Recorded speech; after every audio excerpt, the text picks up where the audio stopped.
Man, do you like podcasts? Well then, welcome to No Gimmicks Needed! So, what do you guys want to talk about? this is the Nerd Coalition. Enjoy the show.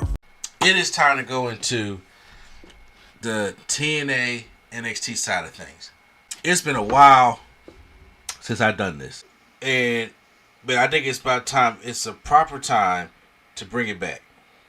Which is the midweek wrestling war. Even though, like I said, the war been done years ago. But I'm just saying, but it was the NXT show went head to head with AEW. And we had the NXT versus TNA Showdown versus the AEW Title Tuesday. The NXT card consists of 4 matches. Okay? And then we had AEW had a strong showing also. So I know Q-Flow got the chance to catch out a little bit of the NXT TNA show. Here's the thing how I feel about that. Because I was in the camp of, I felt as though this needed to be a bigger show. I felt as though this needed to be its own PLE. Hell, I really thought that this could have been something for Bound for Glory to really help put Bound for Glory over the edge for TNA. But they turned it to like a regular show to use on the CW just to go up against AEW. And that kind of stuff was like, okay. Well, we had 2 Survivor Series style matches, 4-on-4. And then we had 2 championship matches. We had a North American Championship match. And then we also had a... What was the other one? A tag team, tag team championship match for winner take all, which I already knew how that was going to turn out. So let me pull it up here on what happened. So I'm not going to go into extreme details, obviously, about each thing of the show, but I am going to talk about, different eliminations of different things that we've seen. The first one we got is the Hardy Boys taking on Dark State. Winner take all match. It's the NXT, and the Dudley Boys are in the audience for this one too. And the Hardy Boys come out in the all white, looking all style, stuff like that, going against Dark State. There was no point in this match. I don't know if you felt this way, Q-Flow, or not, but there was no point in this match I felt as though Dark State was winning at all. Oh, maybe. I mean, how long had they had the titles? Dark State had the titles. I don't even want to say. I don't even think it's been like a full month yet. Yeah, they probably could have used the power up, but I mean, it is the Hardys. Well, so to be fair, Dark State got some. To be fair, this was also. Like, we got Bound for Glory on Sunday. And you know what the Hardys doing on Bound for Glory? Aren't they doing a TLC? No, or close. They're doing a tables match with the Dudleys, a 25-year anniversary since, remember, in 2000 at the Royal Rumble. Oh, since the Royal Rumble. Yeah, okay. Royal Rumble 2000, they did a tables match. And that's when the Hardys won. So now, Bully Ray challenged the Hardys for one more time. Devon's last match in a tag team tables match for the TNA championships at Bound for Glory to settle once and for all who is the best tag team. They gonna bring back Spike? Spike, no. Hell no. So I automatically knew that the Hardys was going to win this matchup, and they played all the hits. The crowd loved the Hardys, like I said, and it was a fire open match. Dark State is like, I'm like, it's Dark State will be fine, and especially, I just hope they don't end up like Retribution. Okay, I hope they don't end up like that. But I will say that they're gonna be fine. It's just that it's the Hardys. So the Hardys are gonna win this one. So they hit the Twist of Fate Swanton Bomb combo and win the matchup. And now they are the TNA and the NXT Tag Team Champions. They're going in Sunday as the TNA and the NXT Tag Team Champions at Bound for Glory. And just in case anybody's paying attention, House of Glory, they have a show on Friday. For the tag team titles, and they may go in there with the House of Glory tag team titles. They may be the belt collectors here. Who knows, right? Who knows? Yeah, I'm looking forward to that. So, yeah, the Hardys pick up the win here. See. Yeah, the Hardys pick up the win. Good on the Hardys, I guess. You know, guys with no knees can still get belts, huh? Look, listen, I'm gonna tell you this right now. Jeff still got some knees. I just don't know if he just had a soul left. But you can tell Jeff just getting old. It's like, I'll play the hits on certain things. I will still give you a whisper in the wind. I'll still give you a swanton bomb and stuff like that. But however, Matt Hardy on the other hand, look, my man, look, it was even though it was all white, it was still a beater. He just came out in the beater yesterday. Mm-hmm. My man truly got no knees left. So. But it's all good though, because like I said, because they don't need to have any kind of intense type of a matchup. These guys play the hits, and when it comes to the Dudley Boys at Bound for Glory, which I'll talk about later, I'm just saying, listen, it doesn't matter. So next up is we have the women's Survivor Series style matchup. It was, so for Team NXT, it was JC Jane, Sol Roca, Jada Parker, and Lola Vice. And they took on Team TNA, listen to this, Kalani Jordan, Mariah Sade, The Inspiration, which is Jess McKay and Cassie Lee. For those who don't know, The Inspiration used to be the Iconics, which is Peyton Royce and Billie Kay back in the day. This whole... Look at the state of TNA right now. Like, look at the state that TNA is in when they had to... All WWE girls. It's like all WWE people. You know what I'm saying? I'm just like, yo, come on now, man. I get it, but I was like... And they're being led by Kalani Jordan, who is the Knockouts champion. I'm just like, they have nobody. And the only people... that they could even get to really represent TNA are both problematic people, such as Tessa Blanchard and Marsha Slamovich, who just got pulled from everything for a domestic... Yeah, I saw. Yeah, I was like, so the two TNA heavy women that you could have got in here, you couldn't, and on top of all that shit... Yeah, Dana Brooks like pregnant now or something, right? I think so. I think she had to step away also. And the thing is, so everybody was sitting there wondering, at least I know I was sitting there wondering, where is Jordan Grace going to fall in this? Because it's like, she's out of TNA, she's part of NXT, but she ain't been in NXT that long, to the point where it's like she wouldn't be on Team TNA. I mean, like, look at the fuck Kalani Jordan right now, right? So what they did was they made her a special referee. And I was like, okay. Well, so going through the match, just to run down the eliminations. Jada Parker gets eliminated by Myra Sade, who is Jakara Jackson. Yeah, Jakara Jackson. Jakara Jackson. First of all, I don't even know why they let her go. You know what I'm saying? But it still bothers me. Mm-hmm. It still bothers me. But Miss Parker gets eliminated by her with a roll up, but then Sol Roca comes out of nowhere with the Soul Snatcher, which, look, despite how I feel about Sol Roca at times, that's a fly ass finishing move. That's a fly ass. Oh, we're gonna have to have a conversation about her. She is sucker. She is a sucker. She a sucker, huh? Hold on, Q-Flow. Yo, why is she a sucker? They are putting they're putting this Zaruka, like they finna split, like, as they should. When Zarya split, when Zarya get back, I'm on Team Zarya, like, cause Soul's a sucker. Like, you ain't advocate for your teammate. Y'all just got done arguing and bickering with each other. You ain't advocate for your teammate to be part of the match. You a sucker. Like, I've been trying to tell you.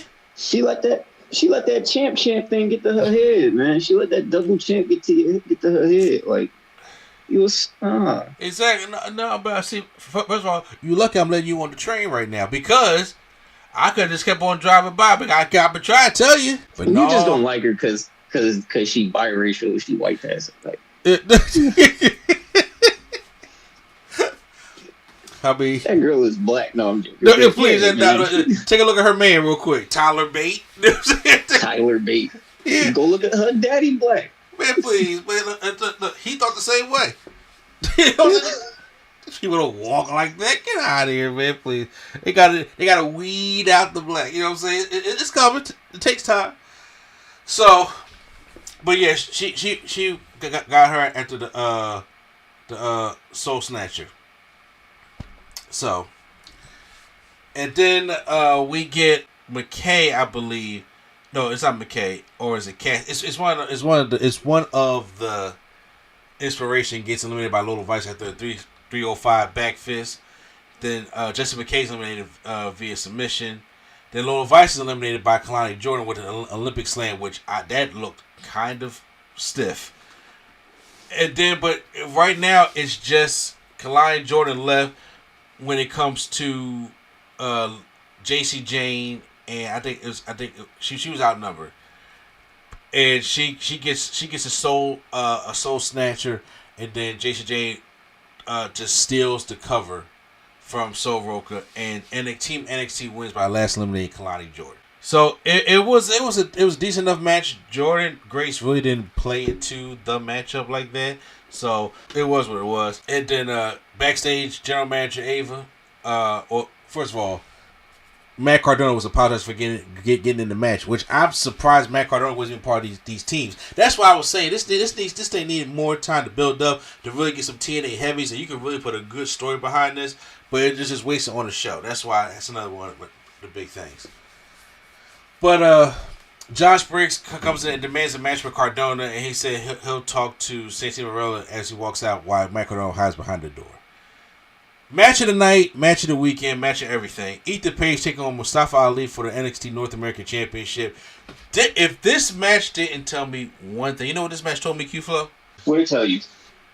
That WWE are goddamn fools for letting Mustafa Ali go. That's what this match told me. How did you let this talented brother go? Where he showed you, like, they had an excellent match yesterday. I mean, when I saw it. And Ethan Page, he's great too. But I'm saying, but he was in the middle of a storyline. Shaw didn't want Ali to go, and they fired him. And I was like, what sense does that make? He was in the middle of a storyline. It ain't like he was doing nothing like Apollo Crews, which I know he coming up. So I'm just saying, so how much I love Apollo Crews, it's coming. But he was doing something. He was about to take the championship off Dominic Mysterio. That was going to happen.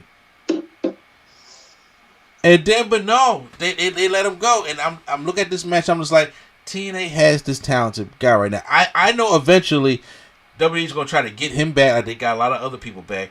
But I was like, just seeing Mustafa Ali leave bothered the hell out of me.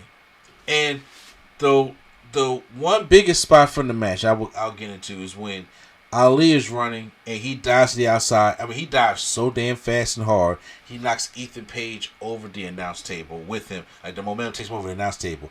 But when Ali gets up, there's this, I don't know if it's a microphone cord or something is caught around his foot. He goes to the top rope and he realizes that he tries to take it off. Ethan Page shoves him off the top rope. When I say Ali took a bump, like a crazy ass back bump off the top rope and fell back to the barricade, is insane. Mm-hmm. Damn. Did you see that bump? Nah, but I could probably No. Look, I'm telling you. Probably found it on Twitter. No. I'm sending it to you right now. I'm sending to you. I'm saying because I want your reaction to this thing when it happened. I'm sending it right to the chat. Everybody that's in there, listen, y'all just gonna have to deal with it. I'm saying this thing right now. The way he took this crazy ass bump, I was like, it looked good, but that shit sucked. I would not want to take that. It's in the chat right now. Look at it. Yeah. I'm about to look. Hold on. Let me mute it though, because the background noise. Hold on. I got you. It's the first NXT show. Yeah. Did you see that? Jesus, he got some distance on that too. That's from the top rope to fall back onto the back first to the barricade.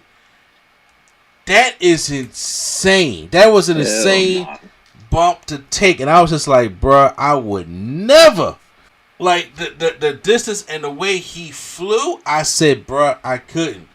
With that head wire, whatever it was around his foot. And here's the thing, he's a heel in TNA, but he was obviously the de facto babyface here. But I was like, that, bro, I don't even know a safe way to land on that.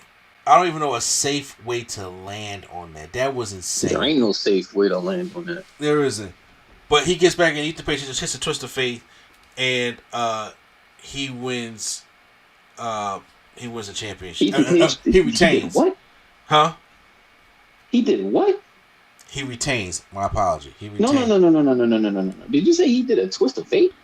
Yes. When the hell he start doing that? I don't know. I mean he has done it in a couple of his matches, but he never really finished it. Because I think he calls it like the twisted grind cutter or something like that. It's something like that. It's not called the twist of fate, but he does do it. He just does do it as all because he usually finishes everybody off with the ego's edge. But I think with him taking a bump like that, having Mustafa Ali in the ego's edge would be kind of insult to injury. So I think they just played it safe and just like, all right, it's the end of that shit. So then it's the time for the main event. We had Team TNA, Mike Santana, Leon Slater, Frankie Kazarian, and Moose taking on Team NXT, Trick Williams, Ricky Saints, Javon Evans, and Miles Bourne in a Survivor Series elimination matchup. Miles Bourne is eliminated by Frank Kazarian after a hanging cutter. So, yeah, of course, he's the first to go. Then, Javon Evans, he's bouncing around doing all that stuff like that. He goes and flies to the outside to do a tope. Moose catches him and is about to powerbomb, but Javon gets out of it and gives him Hurricane Rana.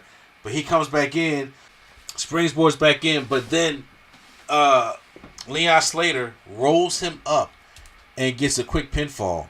And that's it for Javon Evans. I was like, damn, Javon's out pretty quickly. But it sets up storylines for Bound for Glory because him and Leon Slater about to go one-on-one for the X Division Championship at Bound for Glory. That match is going to be insane. And for those who don't know who Leon Slater is,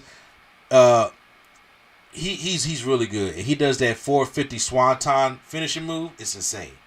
If y'all haven't seen it. And that's also the one that Moose and AJ Francis missed catching when he fell 15 feet off that scaffold. Also, just saying if y'all don't know who Leon is. Frank Kazarian gets eliminated by Ricky Saints. And then Leon Slater is eliminated by Ricky Saints also. But it leaves Moose and Mike Santana and then Ricky Saints and Trick Williams.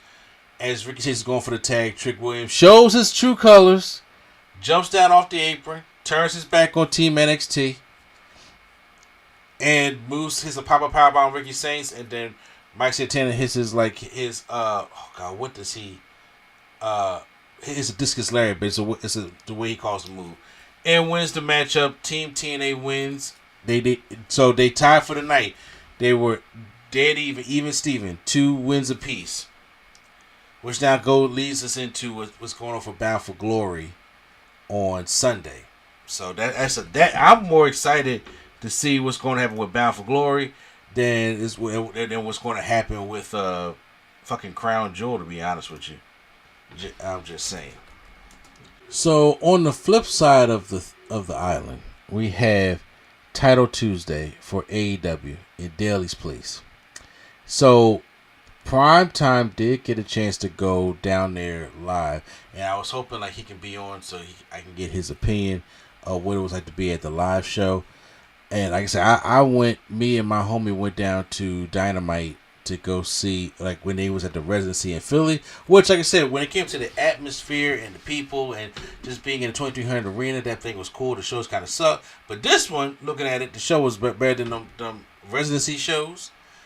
My biggest thing was I wanted to see what it was like in Daly's place or Prime there, so Prime can still probably hop in there, but I'm not necessarily sure at the moment. Why we gonna get in here, because we kick off Title Tuesday with a face-to-face between Samoa Joe and Hangman Page. Do I like Samoa Joe versus Hangman Page at Wrestle Dream? Yes. It's still, I think it'll be a good match, but however, there's no story behind it. Like, this shows that they need somebody for Adam Page to fight as the champion. And I guess Samoa Joe was the next best option because Swerve is out. Well, Ospreay is out. Kenny Omega is out. Like you got a lot of top stars that are out right now. And you know what?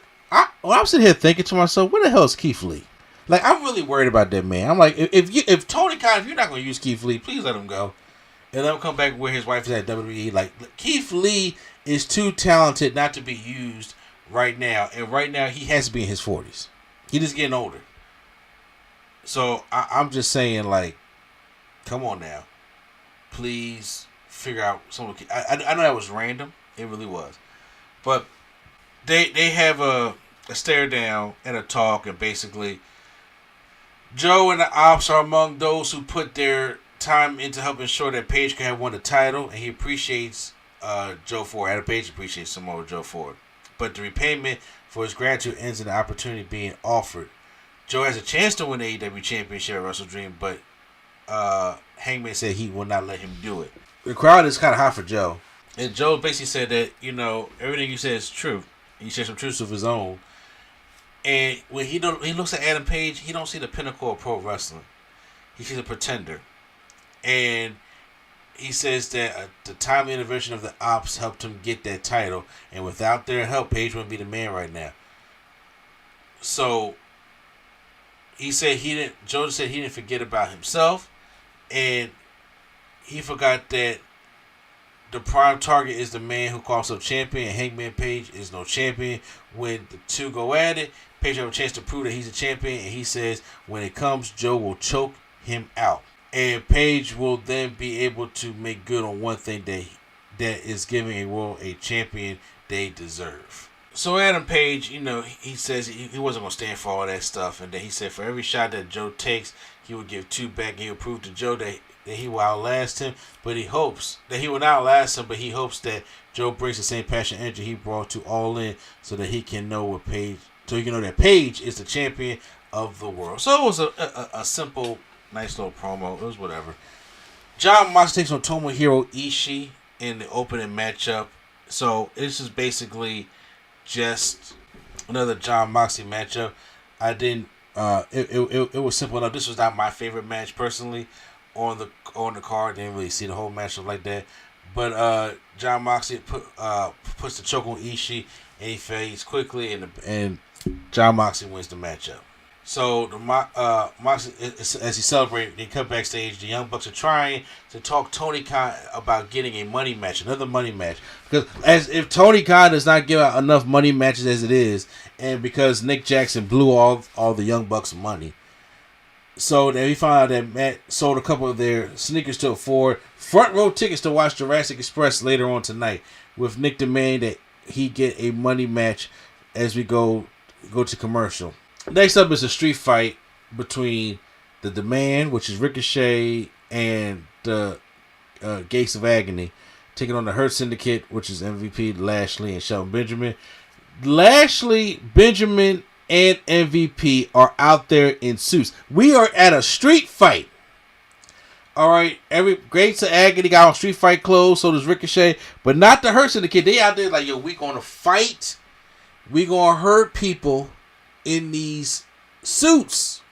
Like, of course, when they fight and, you know, the suits get all messed up and it's just a button-up shirt and the slacks, but they fighting in the suits or the suit clothes. I'm just like, listen, I'm all committed to everything, but I'm like, I ain't fighting no suit clothes. I ain't fighting no church shoes, bro. I'm not doing that.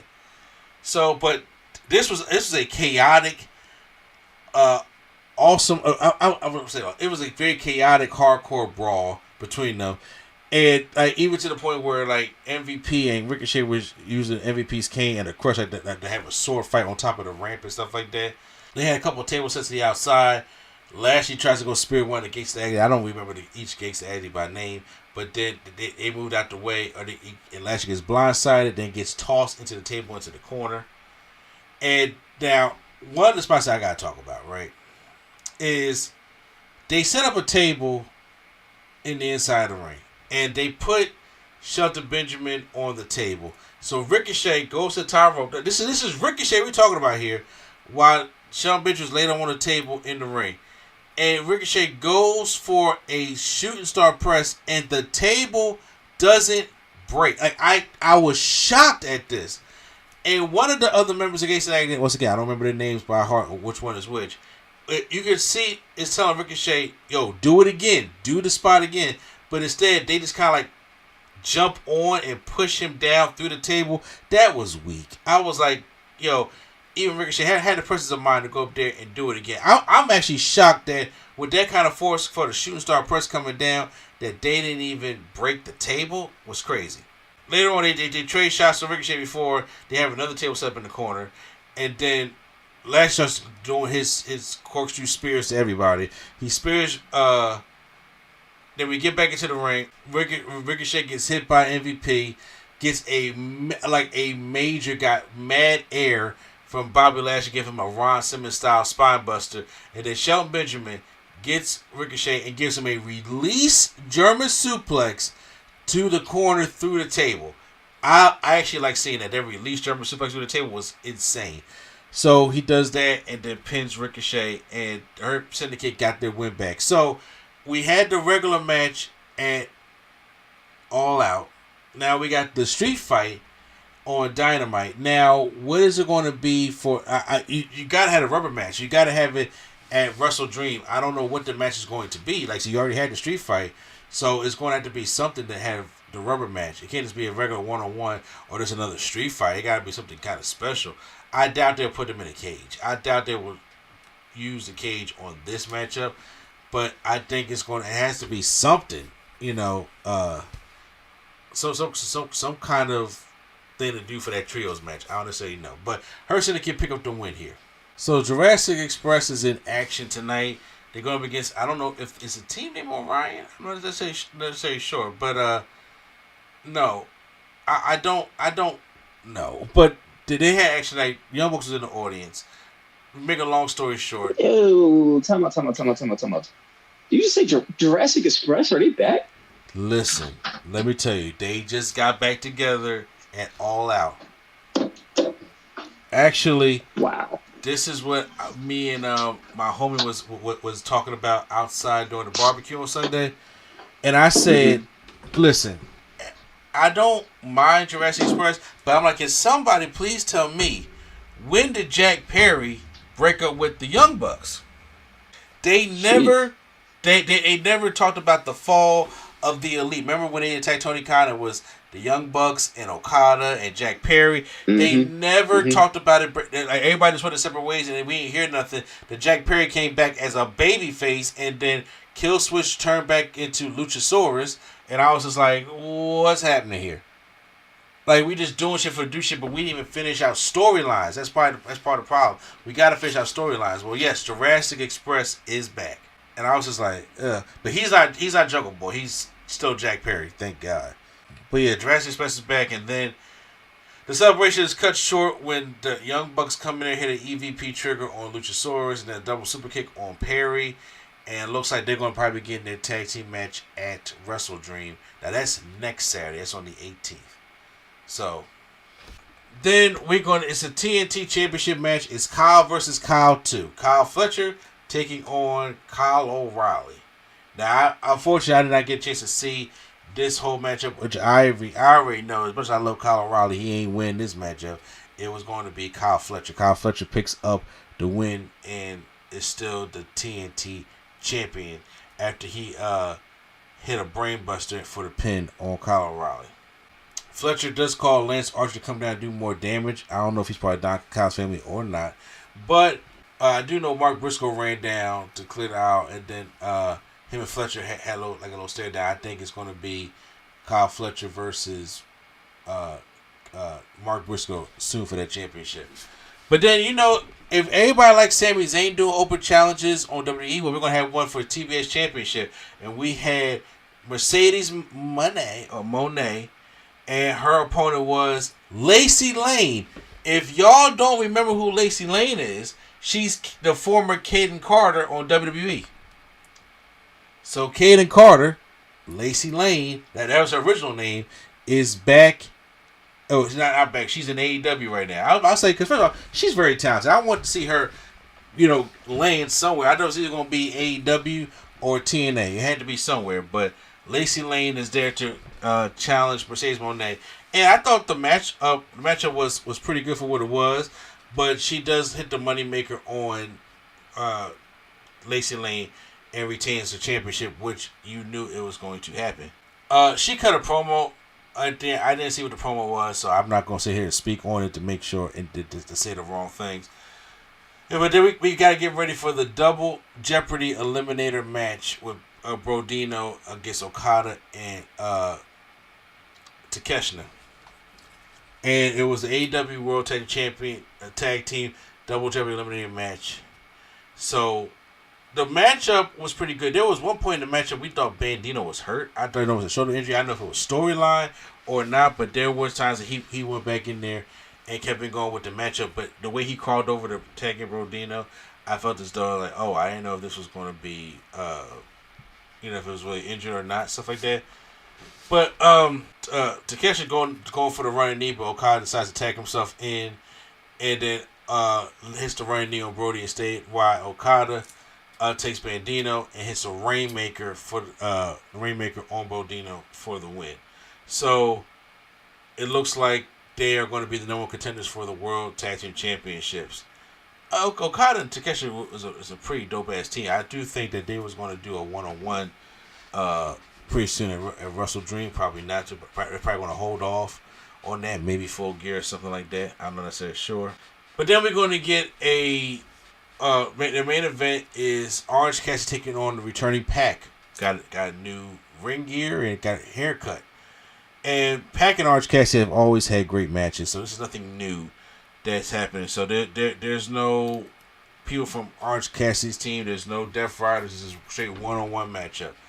Well, they had a crazy-ass one-on-one. I was like, is there no disqualification in this matchup at all? Because they were taking some bumps. Orange Cassidy does his I call it the whatever. Especially put his hand in his pocket and smashes dude Pac outside with a table set up on the outside. They even get into the crowd and Pac hits a tombstone on the floor on the outside in the crowd. Just kicks Orange Cassidy down the steps. And I was like, I can't remember if this was a no disqualification match or not. But meanwhile, in the crowd is Darby Allin. He's there. So he for some reason Pac sees him and he starts running over to where Darby Allin's at. And then Darby Allin, I make sure I get this right, he hits him up with a taser, I believe it is. And then because you know what? After the tombstone on the stairs, Darby Allin handcuffed Pac's foot to the guardrail. And then after he gets out of it, Orange Cassidy rolls him up, and Orange Cassidy rolls him up for the win here.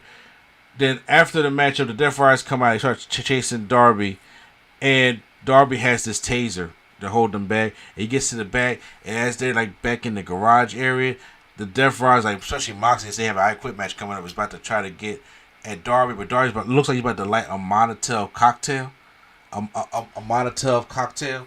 But somebody tackles Darby Allin, and everybody gets broken up with it. So overall, I thought Title Tuesday was a decent enough show, and I felt as though that both shows did what they need to do, but I think NXT had clearly the better show over the two. So we don't get this many we don't get this many clashes when it comes to NXT and AEW anymore. So when it does, I feel as though to bring back the midweek wrestling review. So I appreciate all y'all for checking this thing out. And if it still does good, like if there's a demand for it, and y'all really want to know, because I'm not going to review every NXT episode and every Dynamite episode. That'd just be hard to do. But if there's a special NXT show and Dynamite, especially when it comes to NXT or WWE just wanting to do anything they can to get in AEW's crawl, I'll think about doing it. Especially with a new TNA deal, television deal that they're working on with the CW said that they may want TNA or even A&E.